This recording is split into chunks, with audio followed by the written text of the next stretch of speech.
енді қазір 40 минут. Ал енді барша 76 жылға түлеккен. Бүгін сіздерді көргенімізге өте қуаныштымыз.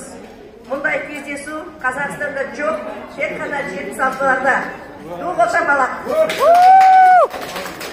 Анау айтады ғой қазақ, өлі разы болмай, тірі байымайды деп.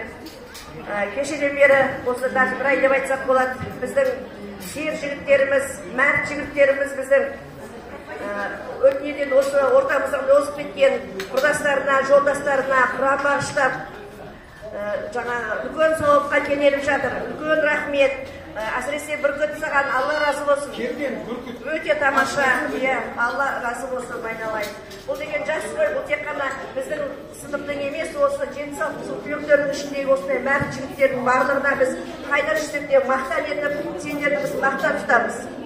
Екіншіден осы отырыстың жаңа айтып жатырмыз ғой, отырып кездесеміз 45 жылда деп 46 жылға жеткен кезде осы біздің сыныптарымыздың ішінде, 3 сыныптың ішіндегі біздің алда жүрген қыздарымыз бен жігіттеріміз Өсентай, Бейсахан, Қайрат, Бибігүл, Саулет жүгіріп жүрген біздің Чайкамыз міне осы құрмет атсалыстыңыздар.